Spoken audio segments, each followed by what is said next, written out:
The More Movement Crew.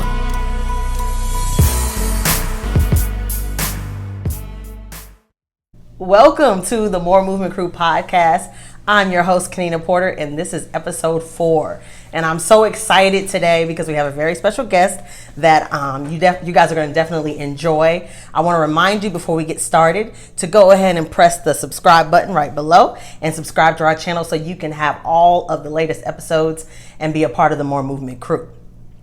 So before we get started, I want to introduce our guest here today, Michael Springer, who is a great friend of mine. Give you a little feedback as to, or information as to how we met. We met working at an organization, a nonprofit organization, and from there on, I just admired his passion.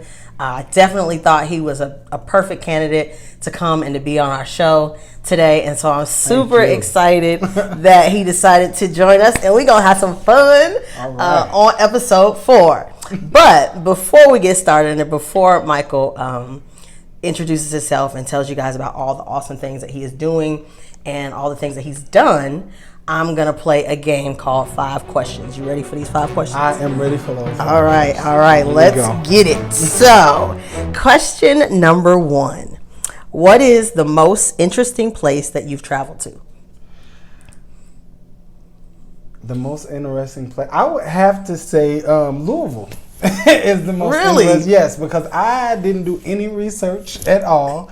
I came here for a job. Some of the things that go on here, I just had no clue. I had no clue. So just living here has just been a total learning experience for me.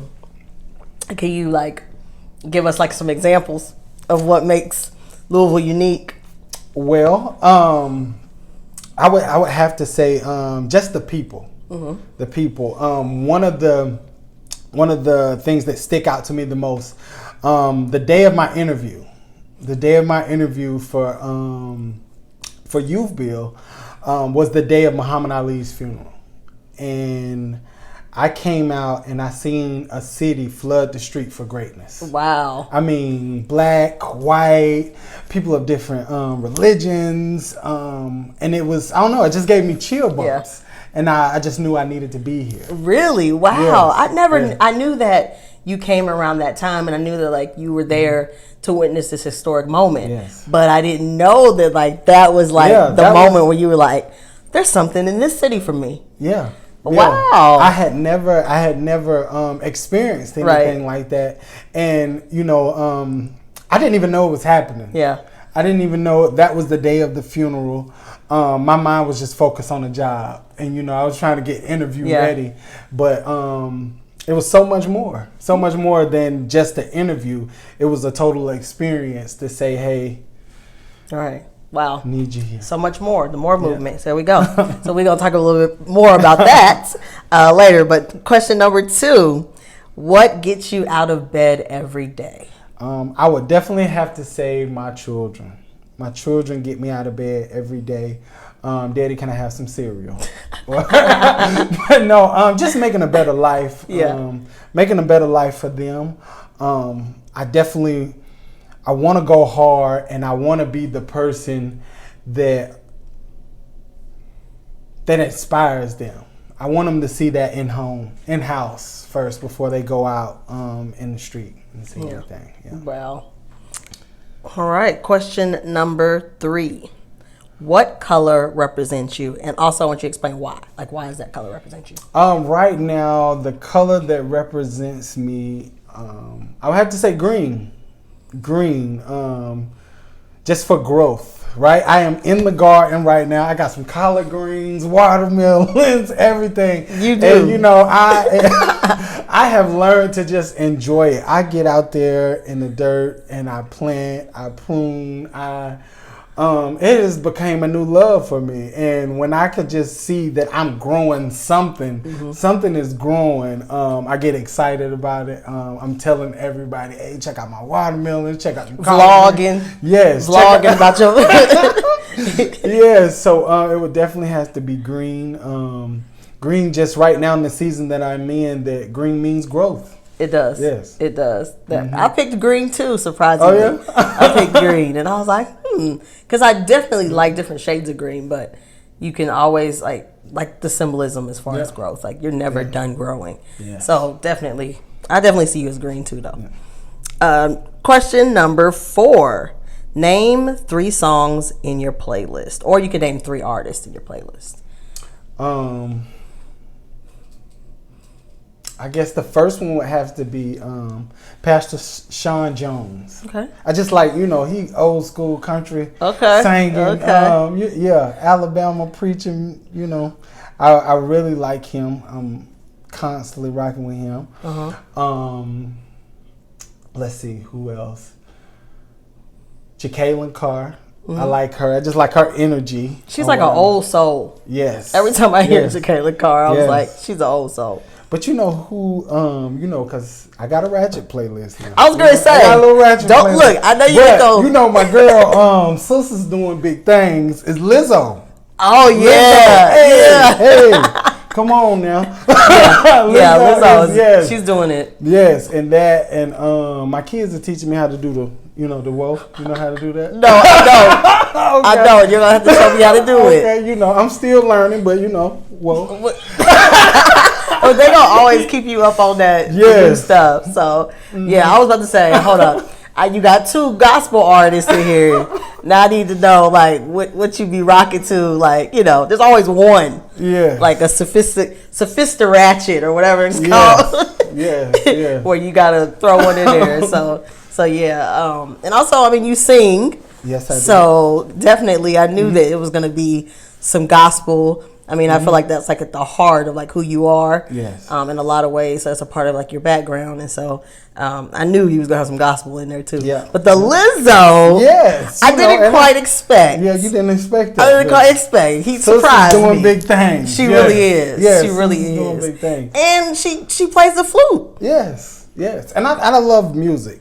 I love music. Lizzo and PJ Morton. Yes. Yes. I'm a definitely a fan. Yeah, Definitely I like a PJ fan. too. Yes. So cool, like soul music. Yes. Soul music. Yeah. Love music. Yeah. It's from the heart. I remember. I think one of the soul songs that I vividly remember you singing was BJ, the Chicago Kid. Yes. For a minute there, turning me up. Yes. Turning me up. Yes. That was your song. You used to be singing that song all the time. So definitely, music takes me to a whole nother place, and it doesn't matter what's going on. Yeah. I could pick a song for that. Right? No matter if you're low, or matter if you're high, or matter if you just need some inspiration. There's a song for that. So you ever think about this ain't question number 5. This is the extra question. Okay. Being a recording artist or singing or putting out music? One day it's gonna happen. One day it will happen. All right. I guess I'm living my album right Yeah. right now. One day I'm gonna put it into words and all right. Yes, let the world hear it. We're gonna be ready for it. So question number 5. What is the best advice you were given? The best advice that I was ever given, and I tell people this all the time, there's 2 things in life that you will never get back once they're gone, and that is time and an opportunity. Take advantage of them both. I've made some mistakes in my life, and just looking back, I can honestly say if I would have just taken advantage of my time and that opportunity that was presented to me, I don't know, I would be in a totally different place. Yeah. But I wouldn't change my ups or my downs for the world. I would definitely do it all over again. But as I get older, I'm learning how to identify opportunity. When an opportunity arises, you identify that and you take advantage of it and you use that time or that season wisely. Yeah, it's important to recognize, especially when the right opportunity comes along. Yes. There's different opportunities that come along, but when it's the right time, you definitely have to jump on it. So that's really good advice. That advice you can use for everything, pretty Yes. much. You know, Yes. at any level, any stage that you're on, you can use that advice. So that's really good advice. I've gotten some interesting answers to these. I think I had relationship advice was some advice I was giving, because I'm like, people always try to give you relationship advice when you're single. And then somebody else had like, don't forget where you came from, stuff like that. So just really good advice that you can keep, like little nuggets, what we always used to call it, that you can keep with you. But that's a good one. That's a good one. All right. So now let's actually get into the show. Let's actually learn a little bit more about who you are. So I want you to first go ahead and introduce yourself, and just introduce like who you are, what you're about. All right. So my name is Michael Springer. I am a wonderful husband. I'm a father. Also, I'm a minister. I work for a nonprofit. I help high school, young adults between the ages of 18 to 24, help them get their high school diploma, their GED, help teach them a skilled trade. I do a lot of leadership development. I also work with the National Alumni Council for the organization that I work for. And I have had the opportunity to travel around and work with young people, motivate them and inspire them just to do something great. You know, I always tell them, like, we're students walking after greatness, you know, and I'll be the first one to push them. Because I wanted somebody to do me like that, and I was fortunate to have that in my life. So if I can pay it forward and be that for somebody else, then I'm on the right track. So is that kind of what made you, because working with young people, that's a gift. It's a special gift, right? Yes. And we clearly can agree that not everybody is cut out to work with young people. And so do you feel like working with young people was just something that you kind of fell into, or do you feel like it's a calling? Like, how do you feel about that? Well, I think kind of both, you know, because if you would have asked me 15 years ago, like, what I'd be doing, like, working with young people probably wouldn't have came up. Right. Working with young people probably wouldn't have came up. But like, I went through some things myself. And like I said, I was in a situation where I really admired the people that were pouring into me. And I said kind of like, hey, I want to do that, or I want to be that for someone else. So when I was given the opportunity, I was really just passionate about it. I perfected my craft. Like, I watched other people and how they did it. I watched YouTube videos on, you know, team building activities, and, you know, I put my own spin to it. And it has became my calling. You know, I can honestly say that, because there's been times where I want to give up, I want to quit, but it pulls me back in. You know, every time I say I'm done with this, there's always that young person that shoots me a text like, Mike, you really helped change my life. Or, you know, and that's how I feel that it's my true calling, because every time that I want to quit or I want to walk away, like, I'm like a gnat drawn to the light, you know, and I can't get away from it. And I've learned to stop fighting it. You know, I have a gift, and that was one of the biggest things is, you know, no, I don't want to be that. I don't want to be the example for somebody. No, I don't want to, you know, even in ministry, my father's a pastor, and he had 3 brothers. All of them are ministers as well. And I was the first one to say, like, nope, not me. Wow. Not me. And, you know, through life, it really, I was really just drawn to it. And it was just some natural things that pulled me in that direction. And, you know, here I am. Yeah. You kind of answered the next question I was going to ask you, like, in terms of, because the whole idea behind the MORE movement, or people who have been featured on the show, is that there is something that drives them, right? There's this natural ability that they have that compels them to do the work that they're doing. And so I was going to ask you, like, what drives you, but you kind of touched on that. You kind of spoke towards, like, purpose, and how, I guess I want to ask, how much so do you feel like purpose has a how do you feel like purpose like provides like direction in your life or in life period? How important do you think purpose is? I definitely think it's important. It's kind of like it's kind of like the roadmap. I was listening to somebody. I was looking to a podcast yesterday, and they said the important thing is to find out who you are. And when I started to learn who I was, what gifts I obtained, like how I could help somebody, like it, in finding me, it guided me through my purpose. And I can't tell you what next year is going to be like, nor what next week is going to be like, but I can tell you that I'm here to serve. Yeah. Or I'm here to help somebody, and that takes me to where I need to be. I always talk about it.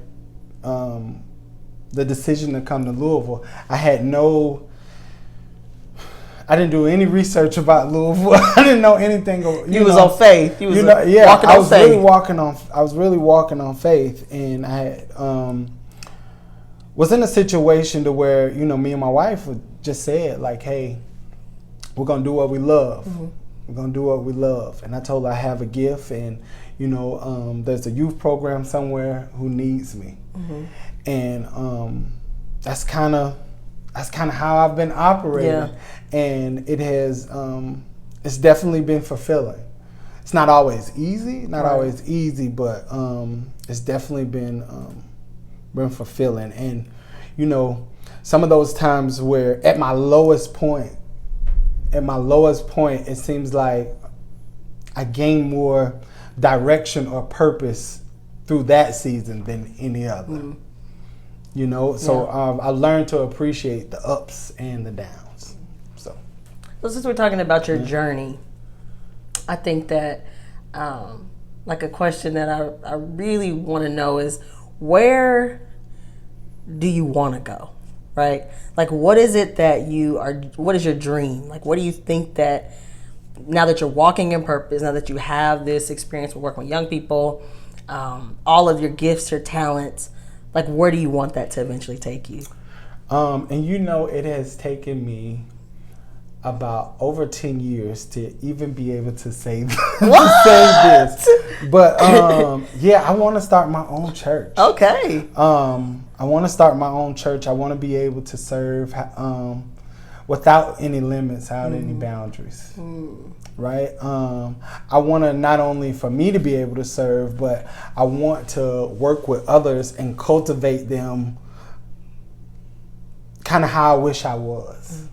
Especially like in ministry, like, it's on one hand that, I want to be a preacher or I'm going to be an evangelist, and it's all good, but people don't, they fail to tell you about, the other side of that. Or how to effectively lead people. Or the sacrifices. Yes, and I think that's what's kind of, turning people away from ministry or from church. Yeah. And ultimately God. So I really want to be able to, start my own church, have outreach ministries out of the church. I'm learning that, preaching a sermon is maybe only 10 to 15% of ministry. True. A lot of what we do at Youthville, a lot of what I do in the community, like, I feel that that's church, right? And I want to be able to bring that experience and not only preach a sermon, but to get out into the community, and because like I said, that's been fulfilling, and I found my purpose in that.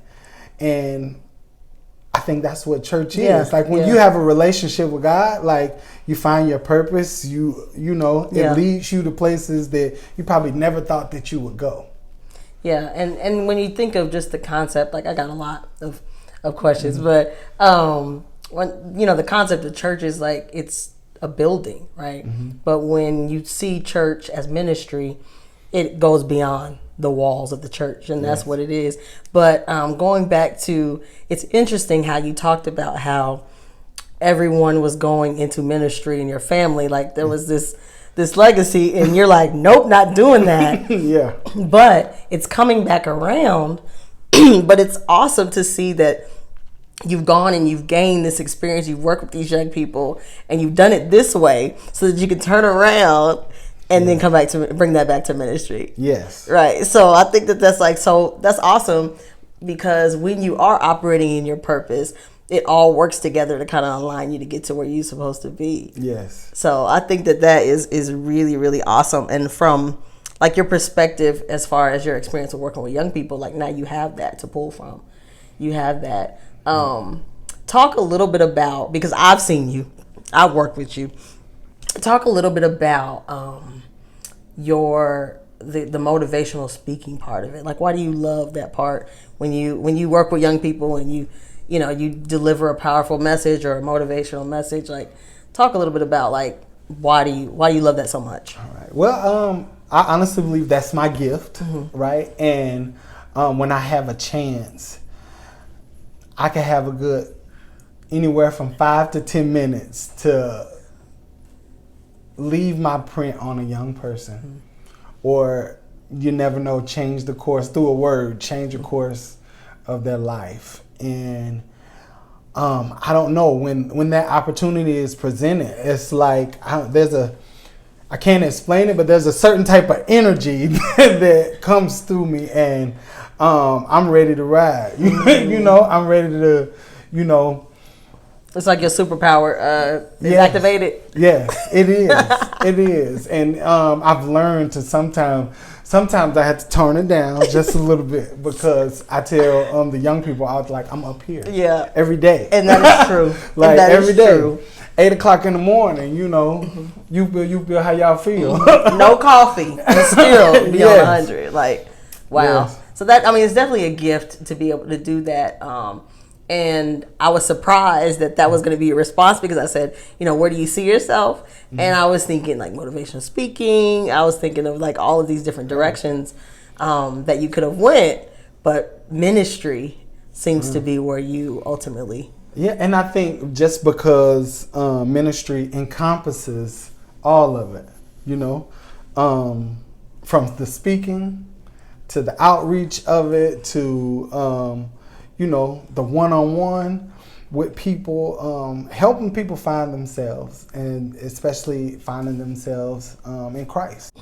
Let's talk a little bit about what has influenced you, what has contributed to kind of your foundation. I know you said you are from Georgia? Yes, Douglasville, Georgia. Georgia. So, what about growing up in the South has kind of contributed to like how you are, your level of motivation? Yeah. So, I was definitely fortunate. To grow up around some amazing people, from coaches, to my parents, to coaches, relatives. Mm-hmm. Like I said, my father was a pastor, so I was definitely always in church. See some amazing leaders, but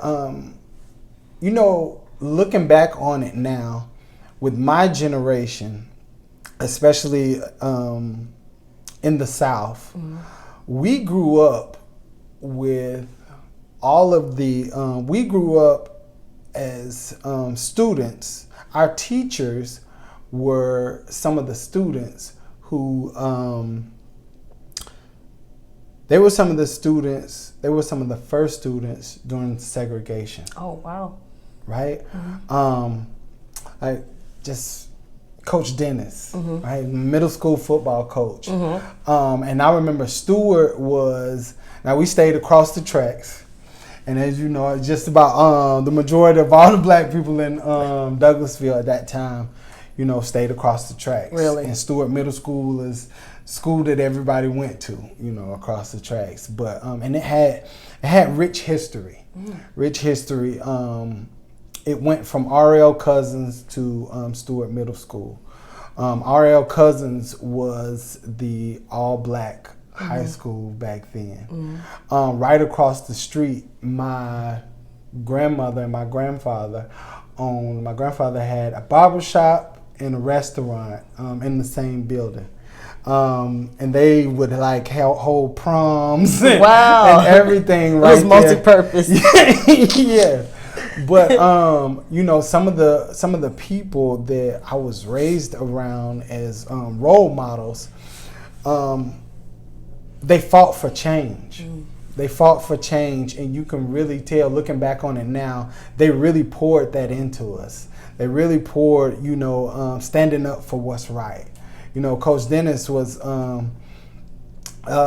he was a big white dude, right? Big white dude at all black school, but like none of that came across. Yeah.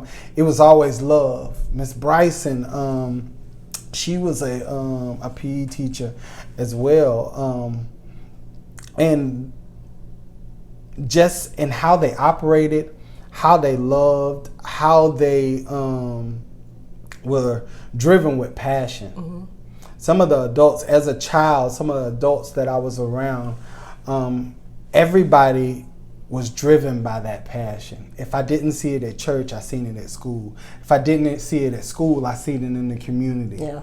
Or whatever. And I was definitely fortunate to be able to see that, to be able to see people in my community own businesses, see my grandfather not only own businesses, own land, you know, even in my family, at family reunions, and say it's a big thing to talk about some of our family history in owning land, and not only owning land, but developing schools and things like that. And it really, you know, I didn't know it back then, but it really molded me or set the foundation for what I do now. And I can look back and was like, man, you know, this is some of the stuff that I've been around my whole life, and I had to go through some twists and some turns to get there, but it really set me up for some of the work that I'm doing now.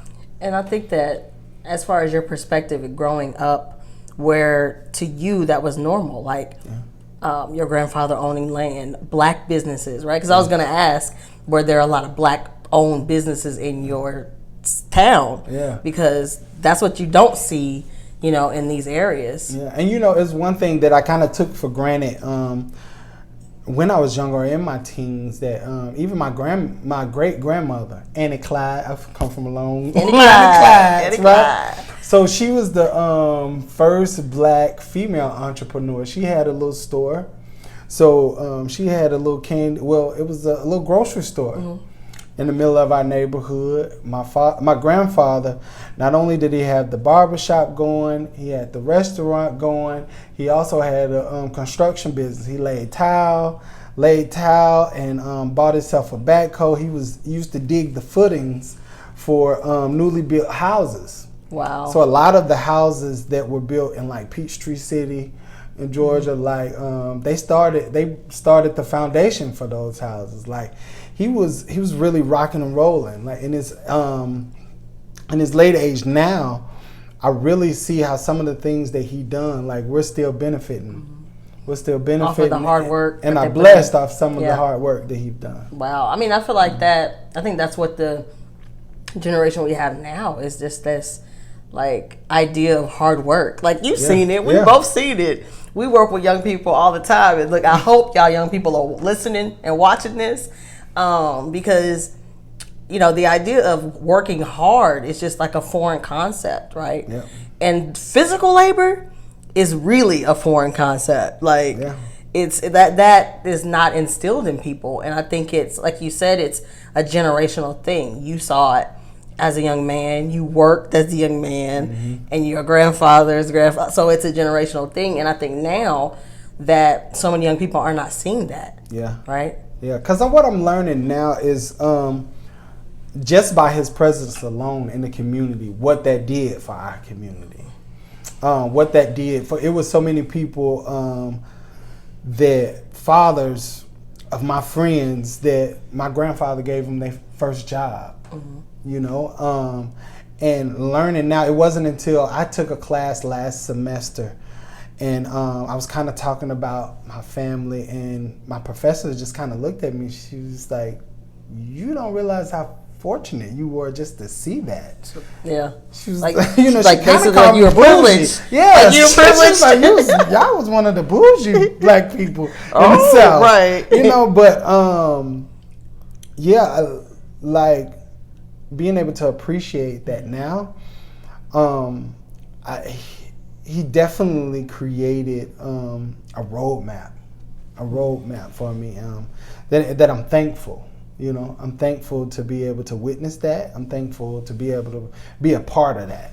You know, I think it's good. I mean, it's also great to know that like that is your history. Like, you know, that is you come from that. That's your roots, and it always helps you to.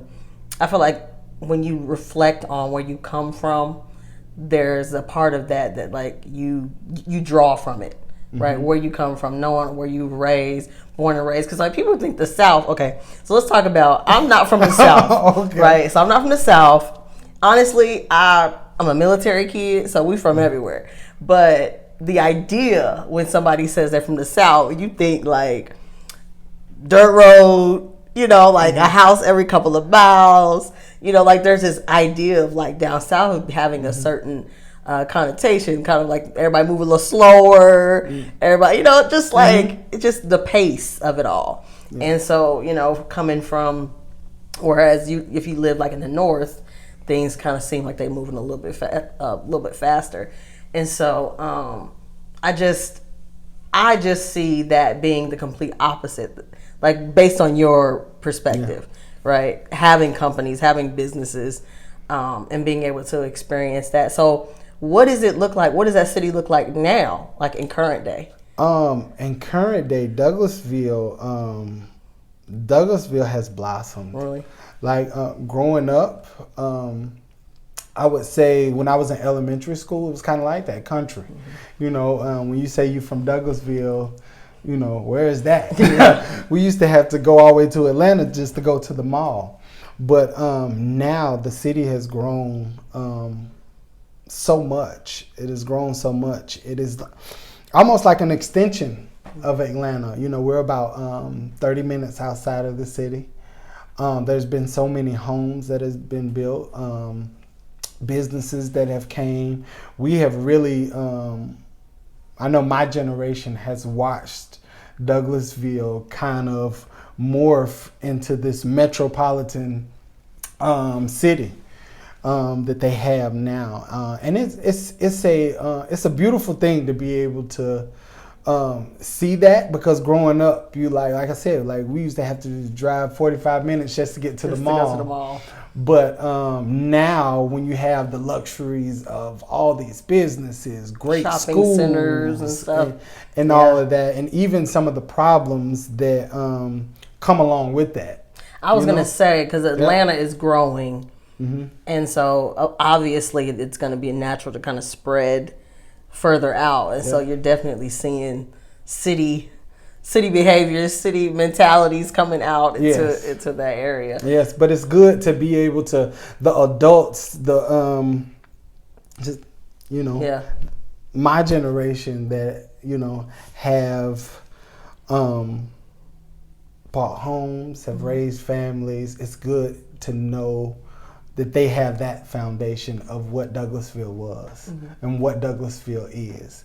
I know it was about 5 years, we just got our first black mayor, you know, female. Oh, wow. Yes, first black female mayor. And things are changing, and they're changing for the good. And, you know,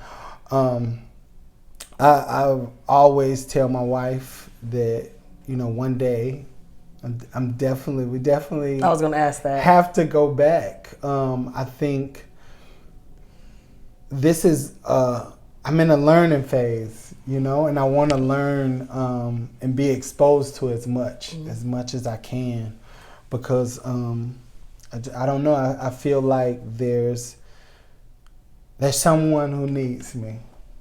There's someone who needs me. So one day it's definitely gonna happen. So I was gonna ask. I'm like, so you're gonna eventually go back to Georgia? Yeah. One of the hardest decisions now is to just stay put. You know, to stay put. My father right now, he has cancer, and I know my mother, she definitely can need me. My sisters are there. But I know there's more that I need to learn. I know this may not be permanent, and then it may just be. You know, I've definitely learned to just submit to the will to the will of God, and you know, but I definitely I want to go back home.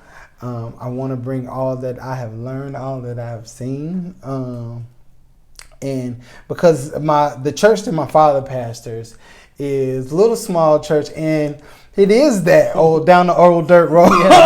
You know, it is typical country church right now. They may have about 25 to 30 members. They see you can handle that. Yeah, still singing old hymns, but I love every minute of it. But nothing stays the same. Right. Nothing stays the same, and I think there is a population of people that need that. Yeah. You know. So I think that there's definitely, when you said like there's somebody that needs you, like the city of Louisville, you know, there's just a lot of things going on in the city right now, particularly with young people. Yes. And I think that if you weren't in position, there are some young people that probably wouldn't even be here, to be all the way honest. A lot of young people that wouldn't even be alive. And I think that that's definitely, for me, you know, a big influence I've seen with you being here in Louisville for that particular reason. Just the experience, just having worked with you, seeing how these young people come to you for advice, come to you to when they need you to be really honest, right? With them. You know, that's the one thing I love about here is the young people that I work with, the realness that's to it. You know, when a young person says they ain't ate in 2-3 days, like it's no fake, no phony. Or if a young person say, I'm out here, you know, I'm out in these streets, Mr. Mike, you're like, they are really out what there. That means, right? Like, and it took me a while to understand that, because I started out in Benton Harbor, Michigan, even worked for a youth program in Forest Park, Georgia.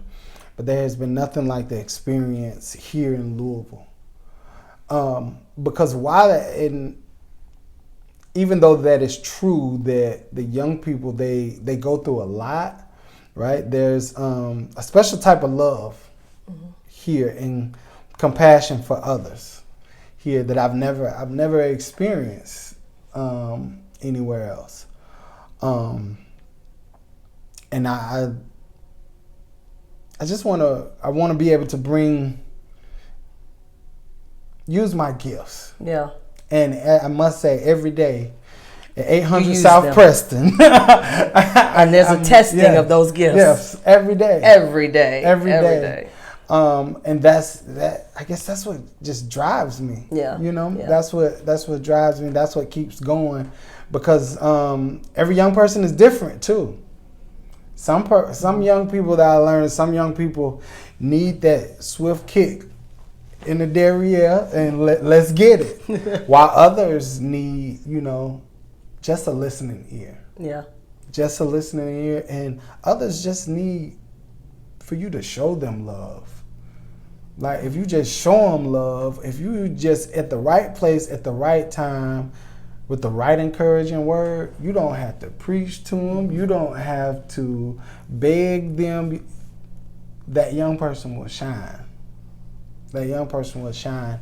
And that's the challenge here working with young people it's just been so fulfilling.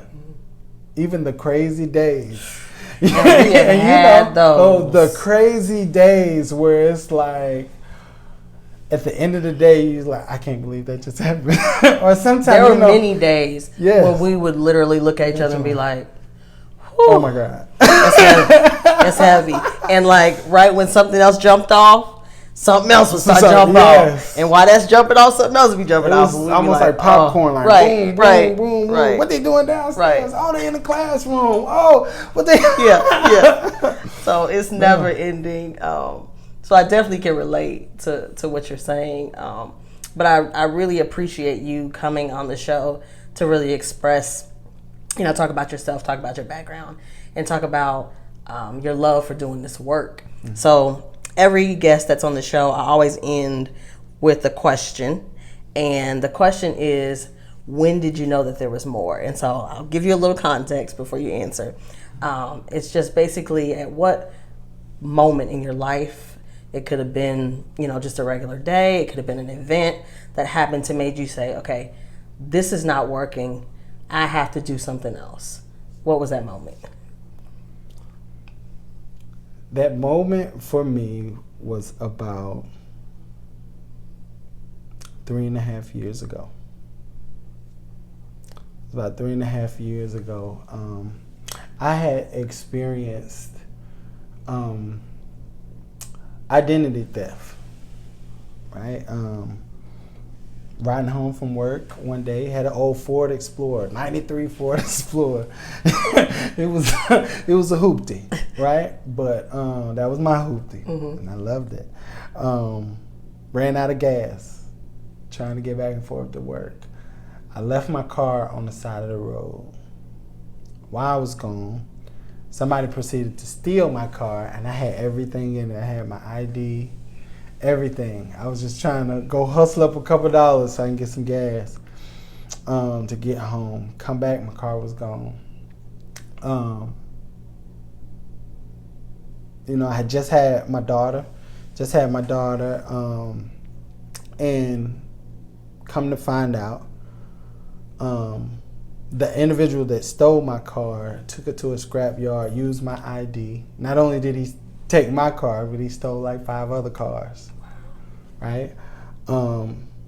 Used my ID to do it. Knew nothing about it. It was an old piece of junk, so I kept going. I didn't call the police. I didn't make a police report. I just kept going, kept moving. About a year later, working at Youthville, stayed late one night, and somebody seen me going into the building late, and call the police. Police come. This is regular, yeah, I'm here late working, and said, well, let me just run your name, you'll be out. He comes back, guns drawn. Wow. His gun was drawn. Get on the ground. I'm like, dude, do what? Get on the ground right now. Puts me in handcuffs. He says, you have a warrant for about 6 stolen cars. I had 6 felony warrants for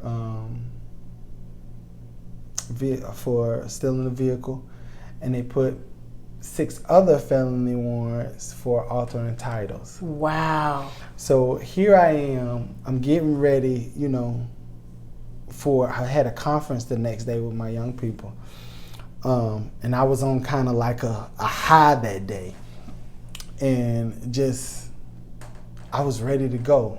I felt good. And at the end of the day, somebody was telling me I had 12 felony warrants. And I'm like, I'm in handcuffs. I'm like, you got the wrong guy.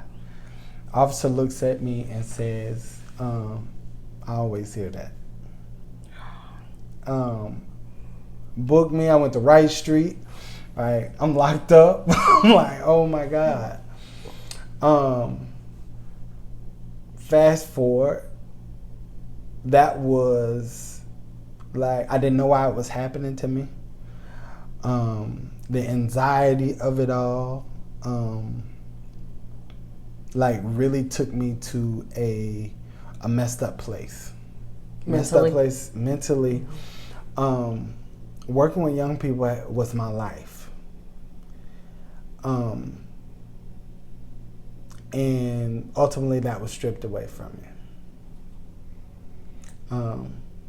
Job found out. They told me to go home. So here I am, like, with this career working with young people, and just like that, I felt like it was over.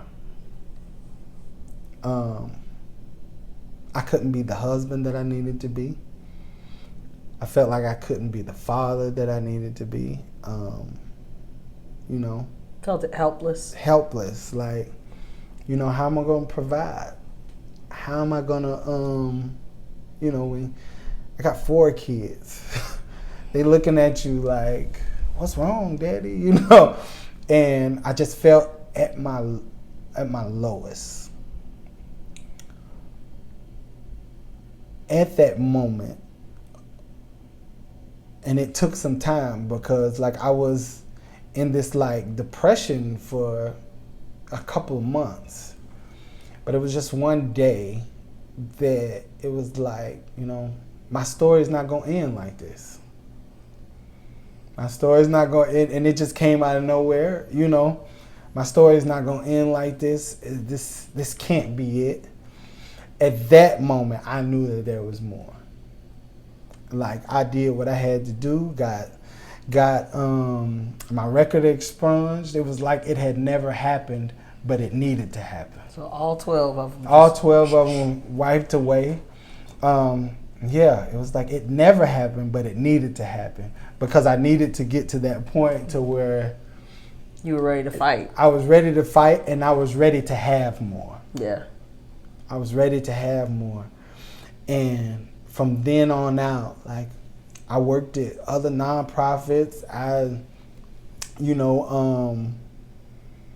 said if youth build or working with young people is not going to be it, I worked other jobs to ultimately, like I said, when we started this, the advice that I'll never forget, 2 things in life that you'll get back once they're gone: time and opportunity.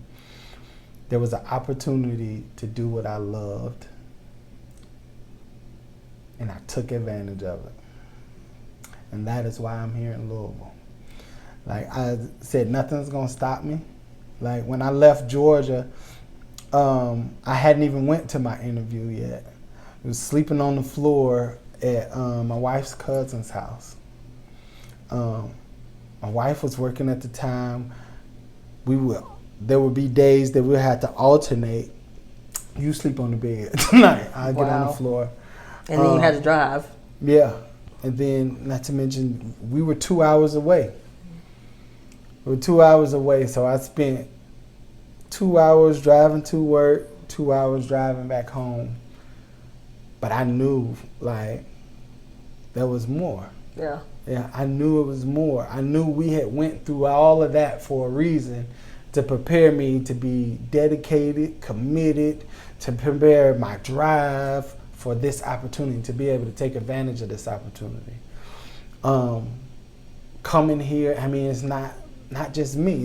My wife, Asia, shout out, Asia Springer. Hey, Asia. But even her, just her growth, being settled in her career, finding her purpose. It was like we needed to be in that situation to be able to at least just have the faith, because I didn't know how it was going to end up, but all of that prepared us to have the faith for what we're experiencing now. Wow.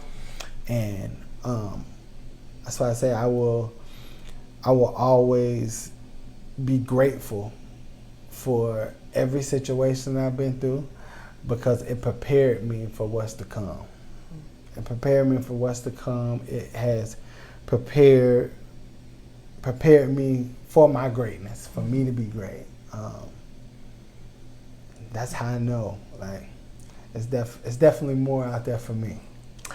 Well, ladies and gentlemen, this is why we have him on the show.